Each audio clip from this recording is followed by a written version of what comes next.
Islamic videos, اصلاحی بیانات اور ڈیلی درس قرآن اور درس حدیث سننے کے لیے ہمارے یوٹیوب چینل حافظ آن لائن کو سبسکرائب کریں اور ساتھ لگے بیل آئیکن کو لازمی دبائیں تاکہ ہماری ہر آنے والی نئی ویڈیو آپ تک پہنچ سکے۔ اعوذ باللہ من الشیطان الرجیم، بسم اللہ الرحمن الرحیم۔ ما اصاب من مصیبت الا باذن اللہ ومن یؤمن باللہ یہد قلبہ واللہ بکل شیء علیم۔ وَأَطِیعُوا اللَّهَ وَأَطِیعُوا الرَّسُولَ فَإِن تَوَلَّیْتُمْ فَإِنَّمَا عَلَىٰ رَسُولِنَا الْبَلَاغُ الْمُبِینُ۔ آمنت باللہ، صدق اللہ العظیم۔ دوستو، سورۃ تغابن کی آیت نمبر 11 اور آیت نمبر 12 کی تلاوت کی ہے۔ دعا ہے اللہ رب العزت ہم سب کو قرآن مقدس پڑھنے، سمجھنے اور اس پہ عمل کرنے کی توفیق عطا فرمائے۔ جتنے ہی دوست احباب اس درس قرآن میں شریک ہیں، اللہ رب العزت کی بارگاہ میں دعا ہے ہم سب کے لیے، خصوصاً ہمارے والدین کے لیے، ہمارے اساتذہ کے لیے، حضور کی ساری امت کے لیے اس درس قرآن کو اللہ رب العزت بخشش اور مغفرت کا ذریعہ بنائے۔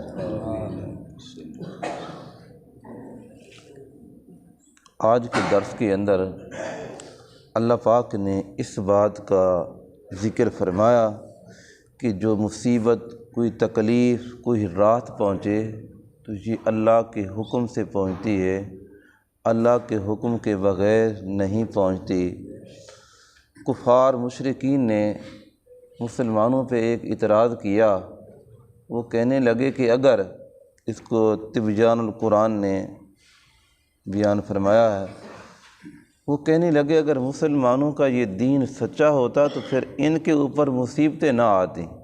یہ جو مصیبتیں آتی ہیں، یہ پریشان ہوتے ہیں تو ان کا دین سچا نہیں، اور جس کو ہم نے اپنایا ہے وہ سچا ہے، حالانکہ مصیبتیں ان کے اوپر بھی آتی ہیں۔ تو اللہ پاک نے اس آیت کو نازل فرمایا ما اصاب من مصیبت الا باذن اللہ۔ کوئی تمہیں تکلیف پہنچے، کوئی راحت پہنچے تو فرمایا یہ اللہ کے حکم سے ہے۔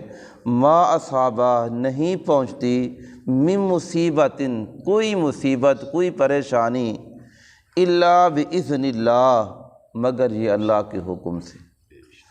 وَمَن يُؤْمِن بِاللَّهِ اور جو ایمان لائے اللہ پر، وَيَهْدِ قَلْبَهُ اور اللہ اس کے دل کو ہدایت دے دیتا ہے، اس کے دل کے اندر اللہ صبر کی طاقت رکھ دیتا ہے، شکر کا مادہ رکھ دیتا ہے۔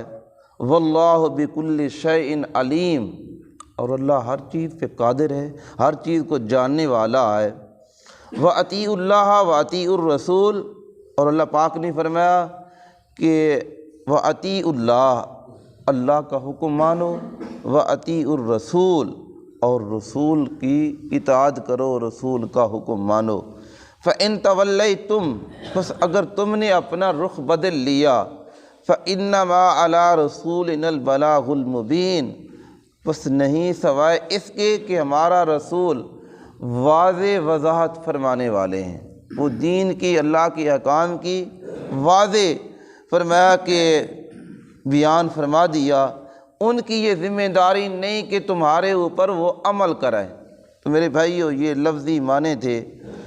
تو حضور علیہ الصلاۃ والسلام جو ہمیں یہ دین اسلام عطا کیا ہے حضور کے وسیلے سے، تو یہ دین بھی سچا ہے۔ اللہ نے دو چیزیں رکھی ہیں، اگر خوشی ہو تو کیا کرنا چاہیے؟ اللہ کا شکر ادا کرنا چاہیے۔ اگر مصیبت پہنچے تو کیا کرنا چاہیے؟ صبر کرنا چاہیے۔ کوئی مصیبت پہنچے تو اس کے اندر صبر کرنا چاہیے۔ صبر کے اندر بھی اجر ہے، شکر کے اندر بھی اجر ہے۔ جو مصیبت پہنچنے والی ہے، انسان سمجھ لے کہ یہ میرے رب کے حکم کے علاوہ کوئی مجھے نقصان نہیں پہنچا سکتا۔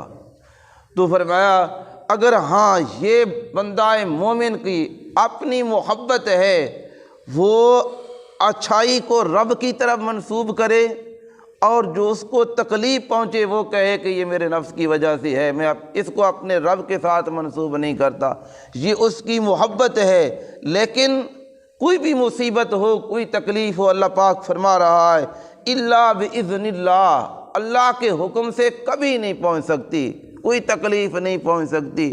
حضرت ایوب علیہ الصلوۃ والسلام اللہ کے جلیل القدر پیغمبروں میں سے پیغمبر ہیں،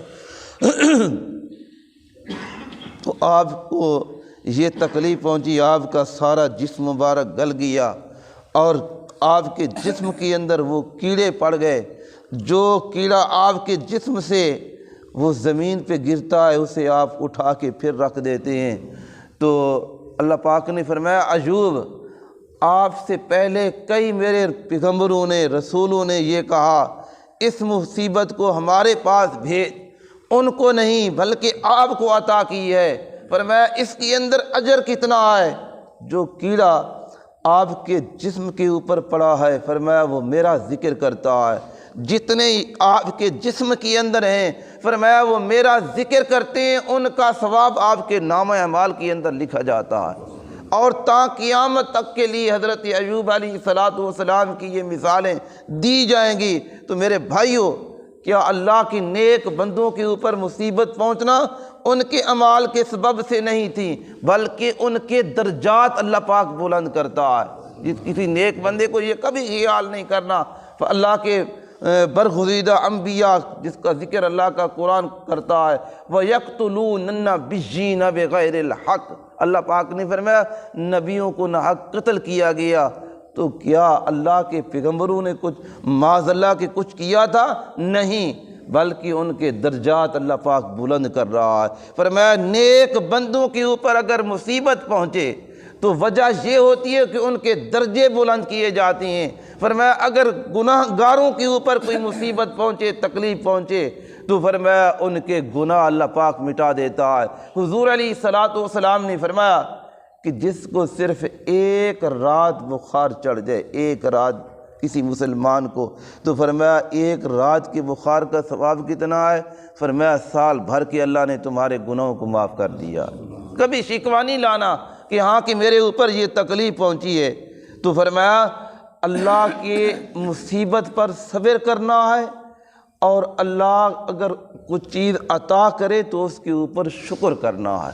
تو اللہ پاک نے فرمایا وَمَن يُؤْمِن بِاللَّهِ، جو اللہ پر ایمان لاتا ہے، یہدی قلبہ، فرمایا اللہ ان کے دل کو ہدایت دے دیتا ہے۔ اس کا ذکر اللہ پاک نے حضرت موسیٰ علیہ الصلوۃ والسلام پر، وہ جادوگر فرعون کے جو آپ کے مقابلے کے اندر آئے، جس وقت حضرت موسیٰ علیہ الصلوۃ والسلام کے اس عظیم معجزے کو دیکھا تو پھر وہ ایمان لے آئے تھے وہ فرعون کی حمایت میں۔ جس وقت حضرت موسیٰ علیہ الصلوۃ والسلام کی معجزات کو دیکھا تو فوری طور انہوں نے توبہ کی، ایمان کی دولت نصیب ہو گئی۔ اب وہ فرعون کیا کہنے لگا؟ قرآن کے اندر قرآن اس کا ذکر کرتا ہے، وہ کہنے لگا میں ان کو سولی پہ تمہیں لٹکا دوں گا اور تمہارے جسم کو کاٹ کے رکھ دوں گا۔ اب ان کو گرفتار کیے ہوئے فرعون کے دربار کے اندر ہیں، وہ نو مسلم ہیں۔ اللہ نے ان کے دل کے اندر یہ مضبوطی عطا کی، فَقْدِ مَا أَنْتَ قَادٍ، اور کہنے لگے کہ اگر تو نے ہمیں سولی پہ چڑھانا ہے چڑھا دے، اور تو نے ہمیں ہمارے جسم کے ٹکڑے کرنے ہیں کر دے، لیکن جو اللہ پر ہم ایمان لے آئے اس کو ہم نہیں چھوڑ سکتے۔ تو یہ دلیری، یہ طاقت کس نے دی ہے؟ اس رب نے دی ہے، اور اللہ نے ان کے دل کو ہدایت بھی دی ہے۔ تو فرمایا جو اللہ پر ایمان لاتا ہے، اے کفار مشرکین، تم نے یہ کہہ دیا کہ ہاں کہ مسلمانوں کے اوپر مصیبت پہنچتی ہے، تو اگر یہ مصیبت پہنچتی ہے تو ان کا دین سچا نہیں۔ تمہیں کیا معلوم، میرے کسی بندے کو گرم ہوا کا جھونکا بھی چھونکی جائے تو مجھے محسوس ہوتا ہے کہ میرے بندے کو یہ تکلیف پہنچی ہے۔ اللہ کے علم کے اندر ہے میرے بھائیوں، اگر رات پہنچے بھی اللہ کے علم کے اندر ہے۔ اگر تکلیف پہنچے بھی اللہ کے علم کے اندر ہے، اللہ ہر چیز کو جاننے والا ہے۔ وَمَن يُؤْمِن بِاللَّهِ يَهْدِ قَلْبَهُ، اور فرمایا جو اللہ پر ایمان لاتا ہے تو اللہ اس کے دل کو ہدایت دے دیتا ہے۔ وَاللَّهُ بِكُلِّ شَيْءٍ عَلِيمٌ، اور اللہ ہر چیز کا اس سے علم ہے۔ حضور علیہ الصلوۃ والسلام نے، تفسیر مدری نے اس کی وضاحت لکھی، ایک صحابی رسول تھے حضرت ابی بن کعب رضی اللہ تعالی عنہ کے پاس۔ یہ دل کے اندر جو تقدیر ہے جو اللہ پاک نے لکھی ہے، میرے دوستو اچھی بری تقدیر پر ایمان رکھنا یہ بھی ہماری ذمہ داری ہے۔ آمنت باللہ و ملائکتہ و کتبہ و رسلہ والیوم الآخر والقدر خیرہ و شرہ، والقدر خیرہ و شرہ من اللہ تعالی والبعث بعد الموت۔ اچھی تقدیر پر بری تقدیر پر بھی ہمارا ایمان ہے۔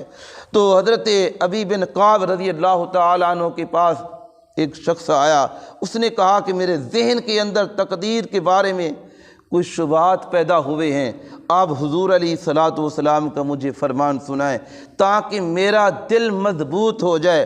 تو حضرت ابی بن کعب رضی اللہ تعالی عنہ آپ نے فرمایا کہ ان شبہات کو دور فرما۔ فرمایا ہاں، کہ انہوں نے کہا کہ بے شک اللہ تعالیٰ، آپ نے پھر ان سے وضاحت کی، فرمایا بے شک اللہ تعالیٰ اگر اللہ تعالیٰ آسمان اور زمین کی جتنی مخلوق ہے، حضرت ابی بن کعب فرماتے ہیں آسمان اور زمین کے اندر جتنی مخلوق ہے، اگر اللہ ان کو عذاب دینا چاہے تو اللہ ظالم نہیں ہے۔ اگر اللہ عذاب دینا، اللہ کی ملکیت ہے۔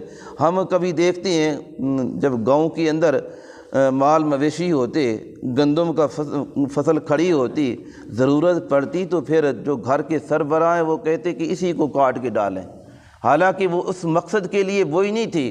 تو وہ مالک ہے جو چاہے کچی کاٹ لیں پکی کاٹ لیں، تو اس کا حکم چلتا ہے ایک عام انسان کا، تو وہ تو سب کا مالک ہے۔ اگر آسمانوں کے اندر مخلوق ہے تو اس کا بھی مالک ہے، زمین کے اندر مخلوق ہے اس کا مالک ہے۔ اگر فرمایا کہ سب کو عذاب دینا چاہے تو اللہ ظالم نہیں ہوگا۔ فرمایا اسی طرح اگر اللہ رحمت پہنچانا چاہے تو ان کے اعمال سے رحمت بہتر ہے۔ فرمایا اے اللہ کے بندے، اس بات کا خیال رکھنا ہے، اگر احد پہاڑ کے برابر تو سونا اللہ کے رستے کے اندر خراج کر دے اور تیرے دل کے اندر ہو کہ اس تقدیر کے بارے میں شک و شبہات ہو، تو فرمایا وہ شخص جہنم کے اندر جائے گا۔ تو میرے بھائیو، یہ تفسیر مظری میرے سامنے، آپ کے سامنے اس کا ذکر میں کر رہا ہوں۔ تو وہ شخص حضرت عبداللہ ابن مسعود رضی اللہ تعالی عنہ کے پاس جاتے ہیں، جا کے پوچھتے ہیں، انہوں نے یہی جواب دیا۔ حضرت حذیفہ رضی اللہ تعالی عنہ کے پاس گئے، انہوں نے یہی جواب دیا۔ حضرت زید بن ثابت کے پاس گئے، انہوں نے یہی جواب دیا۔ تو میرے بھائیو، اس سے پتہ کیا چلتا ہے؟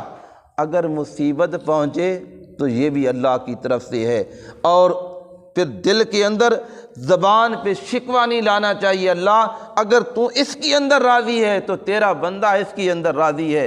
حضور علیہ الصلوۃ والسلام کے نواسے حضرت امام حسین رضی اللہ تعالی عنہ اور آپ کا پورا خاندان اس چیز کی مثال ہے کہ جب کربلا کی تپتی ہوئی اس سرزمین پہ آپ نے ایک ایک فرد کی قربانی اللہ کی بارگاہ میں پیش کی، شکوہ نہیں لایا اور کہا کہ یا اللہ، یہ تو سب کچھ دینے کے باوجود حسین یہ چاہتا ہے کہ میرا رب راضی ہو گیا، تو حسین بھی اپنے رب کی رضا پہ راضی ہے۔ تو میرے بھائیو، اگر کوئی تکلیف پہنچے اور کوئی پریشانی پہنچے تو نہ چہرے کا رخ بدلنا چاہیے اور نہ زبان بے شکوہ لانا چاہیے۔ اللہ پاک نے فرمایا، اس آگے جو آیت نمبر 12 ہے، فرمایا جب کوئی مصیبت پہنچے، کوئی تکلیف آئے تو فرمایا کیا کرنا ہے؟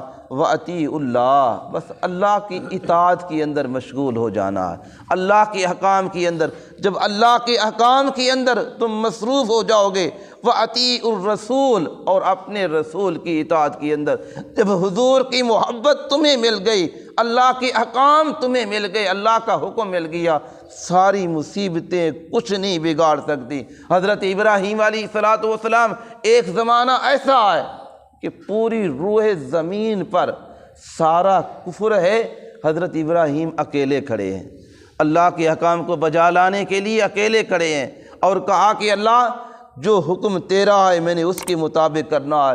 تو پھر اللہ انعام کیا دیتا ہے؟ فرمایا ابراہیم میرا دوست ہے، خلیل ہے، اور خلیل اپنے دوست کو کبھی چھوڑتا نہیں۔ تو میرے بھائیو، اللہ رب العزت کے احکام کو بجا لا کے اللہ کا شکر ادا کریں۔ فرمایا فَإِن تَوَلَّيْتُمْ فَإِنَّمَا، فرمایا اگر تم نے رخ بدل لیا، پھیر لیا، تو فَإِنَّمَا، پس سوائے اس کے، عَلَىٰ رَسُولِنَا الْبَلَاغُ الْمُبِينُ، میرا رسول تو واضح احکام پہنچانے والے ہیں۔ یہ زبردستی یا ظلماً عمل کرانے کے لیے نہیں ہے۔ جتنے بھی رسول پیغمبر ہے، اللہ کا پیغام پہنچایا، دعوت دی، اگے عمل کرنا نہ کرنا یہ انسان کی مرضی ہے۔ تو فرمایا علی رسولنا البلاغ المبین، واضح احکام، اس کے اندر شک و شبہات نہیں۔ تو میرے بھائیو، اللہ رب العزت کی بارگاہ میں دعا ہے کہ اللہ پاک ہم سب کو قرآن کے احکام کے مطابق عمل کرنے کی توفیق عطا فرمائے۔ اور آج کے درس کے اندر جو اللہ پاک نے فرمایا ما اصاب من مصیبت الا باذن اللہ، تمہیں راحت پہنچے بھی اللہ کی طرف سے ہے، تمہیں مصیبت پہنچے بھی اللہ کی طرف سے ہے۔ کوئی آج کل جو یہ گمراہ کرنے کے لیے آئیں، ان کے پاس آئیں، کسی بابے کے پاس چلے جائیں، بہت سارے لوگ میرے بھائیوں کئی عیسائیوں کے پاس جاتی ہیں کہ ہمیں یہاں سے راحت مل جائے گی طویل دھاگا لینے کے لیے، تو وہ کچھ نہیں آپ کو پہنچا سکتی۔ اللہ نے تو آپ کو ایمان کی دولت عطا کی ہے۔ ایک حضور کا امتی کلمہ پڑھنے والا کسی غیر مسلم کے پاس جا کے بیٹھ جائے کہ مجھے یہاں سے شفا ملے گی، نہیں، یہاں سے مجھے فائدہ پہنچے گا، نہیں، تو نے تو اپنی اور اپنے دین کی توہین کی ہے۔ جو دین اسلام اللہ پاک نے آپ کو عطا کیا، سب سے بہترین دین آپ کے پاس ہے، سب سے بہترین کتاب آپ کے پاس ہے، اور سب سے حضور علیہ الصلوۃ والسلام کا اسوہ حسنہ آپ کے پاس ہے۔ اگر ہاں کسی مسلمان نیک بندے سے جا کے دعا کرانا، اس کا انکار نہیں، لیکن آپ چلے جائیں کسی غیر مسلم کے پاس، اور جو بے نمازی اس کے پاس جائیں، اور جو ہاتھ منہ نہیں دھوتے اس کے پاس جائیں، جن کو طہارت کا پتہ نہیں ہوتا ان کے پاس جائیں کہ میرے لیے دعا کریں اور یہ مصیبت ٹل جائے۔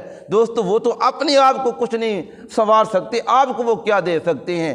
دیندار کے پاس جانا، کسی عالم دین کے پاس جانا، مفسر قرآن کے پاس جانا، کسی اعلیٰ اچھے خطیب کے پاس جانا، امام مسجد سے جا کے دعا کرانا، اور اگر گھر کے اندر ماں باپ ہیں تو ماں باپ اولاد کے لیے بہت بڑا سرمایہ ہے، ان کی دعاؤں کو اللہ رد نہیں کرتا۔ اپنے ماں باپ سے دعا کرائیں کہ ابا جان، امی جان میرے لیے دعا کریں، میں مشکل کے اندر ہوں، تو ان کی دعاؤں سے اللہ مصیبتوں کو ٹال دیتا ہے، اٹھا دیتا ہے۔ اللہ ہم سب کو عمل کی توفیق عطا فرمائے۔ آمین۔ وآخر دعوانا ان الحمد للہ رب العالمین۔